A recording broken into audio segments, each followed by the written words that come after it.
오늘은 죄와 의 그리고 의식에 대해서 같이 나누도록 하겠습니다.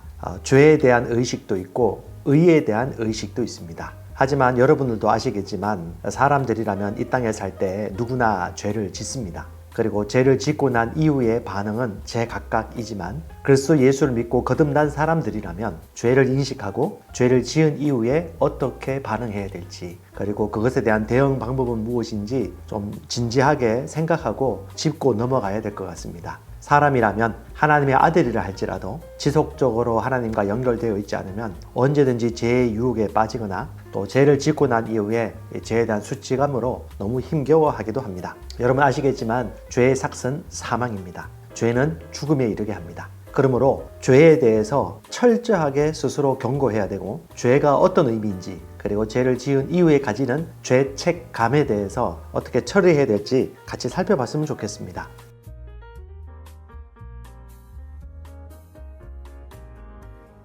사람이 죄를 지으면 수치감과 죄의식이 다 듭니다. 창세기 3장 9절에 최초에 죄를 지었던 아담과 하와는 죄를 짓고 난 이후에 에덴 동산을 거니시는 하나님의 소리를 듣자마자 무서워서 두려워 숨습니다. 그래서 숨는다는 말은 무슨 의미입니까? 빛 앞에 떳떳하지 못하다는 것이죠. 사람은 죄를 지으면 죄에 대해서 자기가 떳떳하지 못하다는 양심이 발동되기 때문에 숨거나 수치감을 느낍니다. 이것은 예수 믿는 사람이든 믿지 않는 사람이든 누구에게나 주는 인간의 양심이죠. 그러므로 빛 안에 있으면 당당하고 떳떳하고 대담합니다. 하지만 죄를 짓거나 수치감을 느끼고 있다면 뭔가 떳떳하지 못한 일이 있다는 것이죠. 그래서 사람은 죄를 짓기 이전에는 죄를 알지 못하는 상태였고 깨끗한 상태였습니다. 하지만 죄를 지은 이후부터는 죄에 대한 책임 감정, 즉 죄책감이 사람들의 마음을 짓누르죠. 저도 주위에서 죄를 짓거나 저 또한 죄를 지으면 그 무거운 어려움, 그리고 거룩한 하나님 앞에 내가 거룩한 의인임에도 불구하고 죄를 지을 수밖에 없었던 상황들을 반추해 보면서 너무 고통스러운 때가 많이 있었습니다. 이건 누구나 마찬가지겠죠. 그럼 여러분, 이 죄가 무엇인지에 대해서 정확하게 개념을 이해한다면 죄를 짓지 않을 확률이 높고, 또 죄를 짓더라도 다시는 똑같은 죄를 짓는 일은 범하지 않을 것입니다. 죄의 개념을 같이 한번 살펴봤으면 좋겠습니다. 첫 번째, 죄는 무엇일까요? 하나님을 믿지 않는 것이 죄입니다. 성경은 정확하게 얘기합니다. 인간은 도덕적으로 선하냐 악하냐라고 판단하겠지만 하나님은 하나님을 믿느냐 안 믿느냐에 따라서 죄의 유무를 결정합니다. 마가복음 16장 16절에 믿지 않는 자는 정죄를 받으리라. 죄 있다고 판단받으리라. 고린도후서 6장 14절에는 그래서 믿는 자와 믿지 않는 자가 어찌 함께 멍에를 맬 것이냐. 믿는 자는 의인이고 빛이지만 죄인은 어둠이기 때문에 빛과 어둠이 어떻게 함께 할 수 있겠느냐라고 반론하는 것입니다. 고린도후서 6장 15절도요. 믿는 자와 믿지 않는 자가 어찌 상관하며 생명 있는 자와 생명 없는 자가, 죽은 자와 산 자가 같이 산다? 같이 연계된다? 있을 수 없는 일이라는 것들을 정확하게 얘기하고 있는 것입니다. 두 번째 죄는요, 삶에서 짓는 드러나는 행위들, 보여지는 모습들입니다. 요한일서 3장 4절은 얘기합니다. 죄를 짓는 자마다 불법을 행하나니 죄는 불법이다. 그 죄는 무엇일까요? 도둑질, 살인, 간음, 거짓말, 부모를 공경하지 않는 것, 이 모든 것들이 죄라고 율법부터 얘기하고 있습니다. 나쁜 짓들이죠.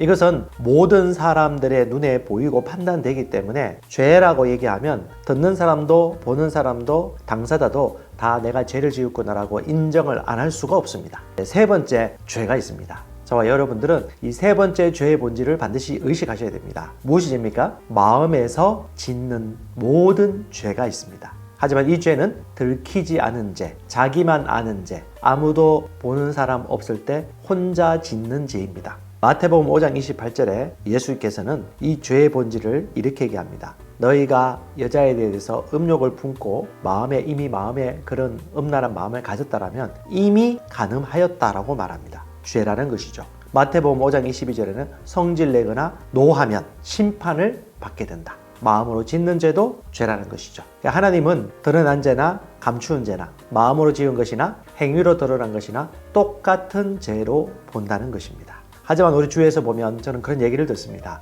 오히려 예수 믿는 교회와 기독교인들이 이 세상의 불신자보다도 은혜와 용서가 너무 못한다. 많은 사람들이 죄를 짓지만 죄를 짓고 난 이후에 들킨 죄로 말미암아 판정받을 때 수많은 사람들이 손가락하고 정죄를 하는데 누구보다도 정죄하는 사람들이 바로 종교인이라는 것이죠. 하나님의 말씀을 알아가면 알아갈수록 다시 한 번 더 자신에 대해서 물어봐야 됩니다. 내가 이렇게 하는 태도가 올바른 것인가? 그리고 하나님은 무엇을 요구하실까? 하나님은 인격이십니다. 인격이신 하나님은 우리의 인격과 더불어서 교통하시고 우리 심령 가운데 성령께서 세미하게 말씀하시죠. 가장 완벽한 뜻은 무엇일까? 죄를 지은 사람이 있다. 너도 죄를 지을 수 있다. 이 상황에서 우리는 어떻게 바라봐야 될까? 어떻게 대처해야 될까? 저는 요즘 좀 고통스러운 사건을 접하면서 너무 마음이 아팠습니다. 저 또한 죄를 지었고 죄를 지을 수도 있고 그때 그 고통과 비참함은 이루 말할 수 없죠. 근데 너무 마음 아픈 것은 그 죄 지은 사람을 향하여 돌을 던지는 사람들이 기독교인이라는 것과 누구보다도 그 마음의 분과 분냄과 정죄하는 그 감정이 너무도 가하던 것을 보면서 참 마음이 아팠고 저 또한 같이 눈물을 흘렸습니다. 사람은요, 죄를 지은 이후에 여러 가지 선택을 할 수가 있습니다. 성경은 정확하게 얘기합니다. 빛과 어둠이 같이 할 수 없다. 빛과 빛이 연결되어 있으면 어둠을 택할 수 없다라고 합니다. 하나님은 빛이십니다. 빛 안에는 어둠이 0.0001%도 섞일 수가 없는 것이 빛입니다. 그런 빛이신 하나님과 성도가 인격적인 교제와 연합이 있다라면 죄를 지을 수 없다, 거짓말할 수 없다, 어둠의 일을 행할 수 없다는 것이 요한 1서 이론이에요. 그렇다면 할지라도 우리가 죄를 짓는다는 것은 빛과의 관계에서 끊어졌거나 빛과의 교제 속에서 연결이 되지 않고 있다고 생각해야 됩니다. 그래서 우리가 죄를 지은 이후에 가장 먼저 특별히 해야 될 첫 번째 선택은요, 바로 내가 죄를 지었으면 성경 말씀대로 행하는 것입니다. 무엇입니까? 요한일서 1장 9절 얘기하고 있죠. 사람이 죄를 지으면 죄를 진심으로 자백해라. 잘못했다고 인정해라. 거짓말로 덮으려 하지 말고 다른 합리적인 이유로 자신을 감추지 말고 솔직하게 시인하고 하나님 앞에 중심에서부터 자복하고 회개, 행동 바꾸라는 이야기입니다. 요한일서 1장 9절입니다. 만일 우리가 우리 죄를 자백하면, 우리 스스로 죄를 자백하면 하나님은 미쁘시고 의로우사 우리 죄를 사해 주시고 용서해 주시고 우리를 모든 불의에서 깨끗게 하실 것이라고 약속하고 있습니다. 하나님은 신실하십니다. 하나님은 약속을 반드시 지키십니다. 그러므로 죄를 지은 이후에는 약속에 따라 말씀대로 가시면 됩니다. 믿는 자에게 주는 지혜가 있습니다. 같이 생각해 보았으면 좋겠습니다. 첫 번째는 하나님과의 사귐이 지속적으로 이어진다면 죄에서 자유케 됩니다.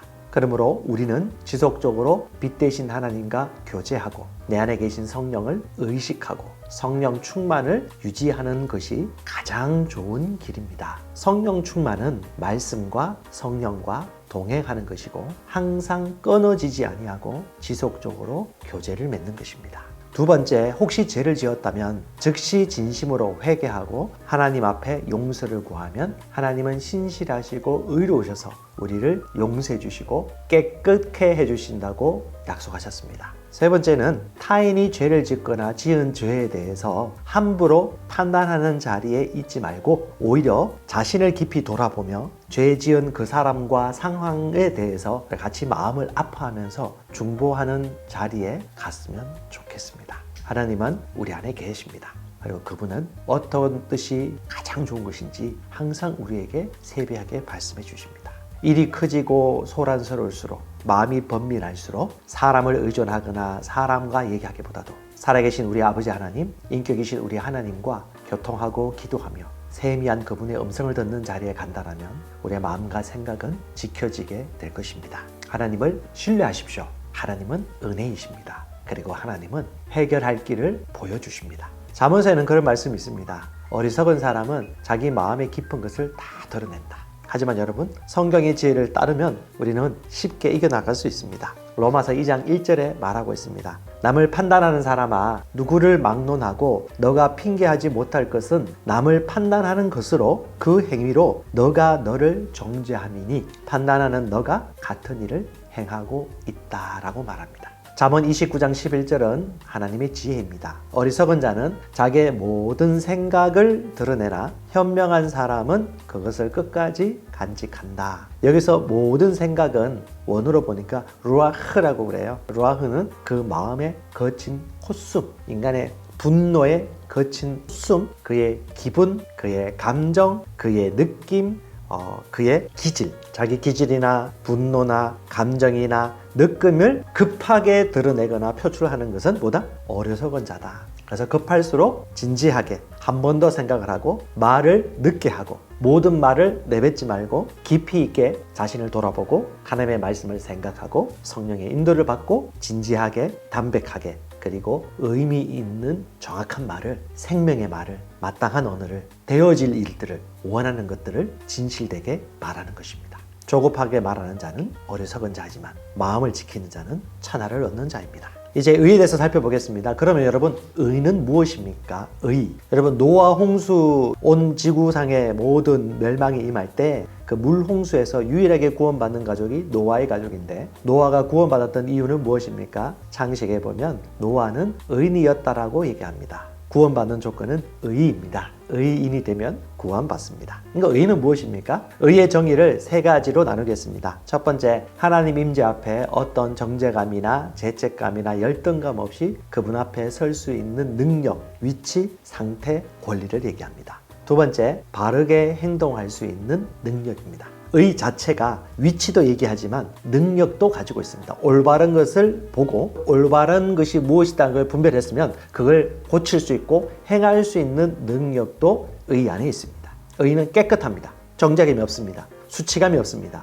100% 깨끗하기 때문에 아무 죄책감이 없습니다. 그리고 의는 올바른 것을 분별하고 그 올바른 것을 행할 수 있는 능력도 가지고 있습니다. 세 번째는 무죄 선언입니다. 의는 새롭게 태어나서 하나도 죄를 지은 적이 없는 깨끗한 상태, 무험한 상태를 얘기합니다. 의 자체는 뭐냐? 무죄 상태, 무죄 선언이라고 합니다. 아주 깨끗한, 거룩한, 정결한 상태를 얘기합니다. 이것이 의입니다. 바로 이 의를 입은 자들이 구원을 받고 죄 사망에 이를 수가 없습니다. 그래서 의는 무엇입니까? 여러분, 사람은 본성보다는 그 사람들이 행하는 행동에 집중합니다. 보여지는 것을 집중하죠. 그래서 죄를 짓고 죄책감에 빠집니다. 타인의 죄를 보고 정죄합니다. 그러나 의는 행동이나 결과물이 아니고 의는 본성입니다. 한번 따라 하십시오. 본성이다. 다시 한번 말합니다. 의는 본성입니다. 의는 행동이 아닙니다. 결과가 아닙니다. 의는 본성입니다. 의가 본성이라는 것을 알면 행동이나 감정이나 결과가 바뀝니다.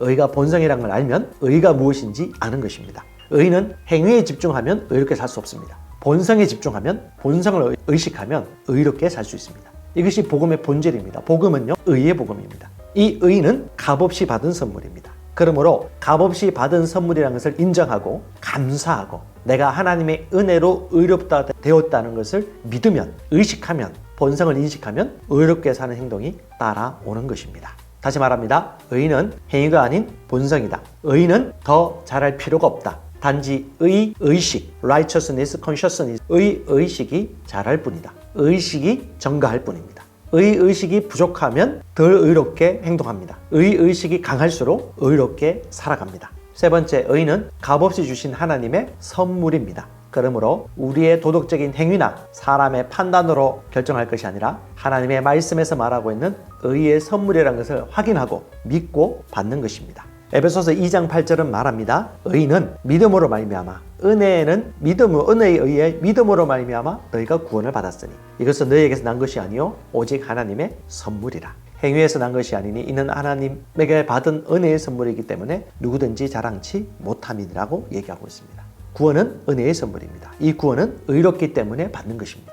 로마서 3장 24절입니다. 그리스도 예수 안에 있는 속량으로 말미암아 하나님의 은혜로 값없이 의롭게 되었으니 값없이 의롭다 하심을 얻은 자 되었느니라. 은혜로 값없이 의롭게 되었습니다. 그래서 의식의 비밀은 죄를 보고 듣고 죄를 생각하면 죄의식이 증가합니다. 의를 보고 의를 듣고 의를 행하고 의의 말씀을 자꾸 묵상하고 의를 느끼면 의의식이 증가합니다. 죄의 소문, 죄의 행위, 죄의 특징, 죄의 사건들, 죄의 분위기들 안에 계속 머물러 있다면 우리는 죄의식과 죄를 벗어날 수 없습니다. 하지만 자유의 법, 하나님의 말씀, 하나님의 진리, 올바른 말, 그렇게 살아가는 사람들, 그것을 인식하고 접촉하고 그 안에 머무르면 의의 본성에 따라 의롭게 살게 됩니다. 중요한 것은 뭡니까? 용불용설처럼 의를 의식하고 의를 바라보고 의의 삶을 생각하면 의롭게 살게 되고 의를 말하면 의롭게 행동합니다. 죄를 말하고 죄의 사건에 심취하고 죄에 대한 생각들을 한다면 우리는 죄의식과 죄를 지을 수밖에 없습니다.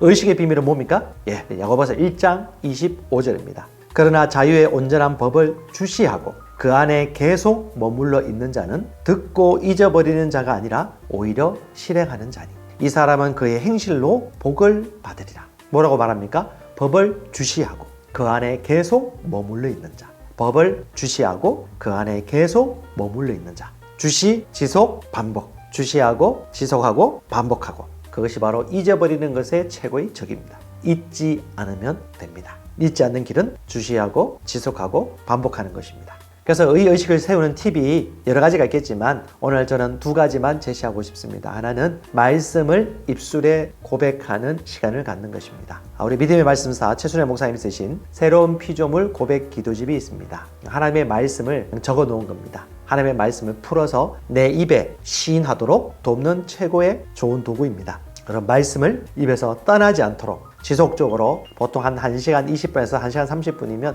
이 한 권을 통째로 읽게 되어집니다. 지속적으로 반복하고 주시하면 이 말씀이 우리 심령에 쌓이게 되어지고 넘치게 됩니다. 의식이 전환됩니다. 생각이 바뀌기 시작합니다. 말이 바뀌기 시작합니다. 느낌도 바뀌기 시작합니다. 두 번째는요. 새로운 피조물 새가족반 교제를 통해서 말씀을 공부하는 것입니다. 그래서 대사들 교회에서는 새로운 피조물의 교제와 메시지를 훈련하고 있습니다. 몸된 교회 또 이 말씀을 알고 있는 분들에게 연결시켜 주어서 그 말씀을 듣고 잘 배우시면 생각이 바뀌고 의식이 바뀝니다. 하나님의 말씀은 생명을 줍니다. 말씀은 살아있고 활력이 있어 좌우의 날선 어떤 것보다 예리하여 마음의 숨은 뜻을 의도를 밝혀내고 온전한 사람으로 구비시켜주고 훈련시켜줍니다. 하나님의 말씀을 심령에 받는 법을 배우시면 되겠습니다. 한 번이 아니라 지속적으로 혼자 있을 때도 언제든지 그리스도 예수와 친밀한 인격적인 교제를 맺는다라면 저와 여러분들은 빛 가운데 계속 살아갈 수 있습니다. 의인은 사자같이 담대합니다. 아담처럼 숨지 않습니다. 빌레몬서 1장 6절입니다. 여러분 마음을 다해서 또박또박 같이 한번 읽어보겠습니다. 이는 너의 믿음의 교제가 그리스도 예수 안에서 네 안에 있는 모든 선한 것을 인식함으로 인하여 효과가 있게 하려 함이라. 말씀은 말합니다. 너의 믿음의 교제, 너가 스스로 선택한 믿음의 교제에 머물러 있으면 무엇을 알게 됩니까? 당신 안에 있는 선한 것, 우리 속에 있는 선한 것을 인식하게 되어지고 삶이 효과 있게 되어지고 사역도 효과 있게 되리라고 말하고 있습니다. 하나님은 밖에서이 아니라 우리 안에서부터 우리를 변화시켜 주십니다. 그것은 뭐냐? 말씀이 지시하고 있는 우리 안에 선한 것들 지속적으로 주시하고 지속하고 반복하는 것입니다. 주의 말씀을 통하여 우리는 죄에서 자유케 되었고 의롭게 되었습니다. 의식을 기억하십시오. 여러분을 축복하고자 여러분을 사랑합니다.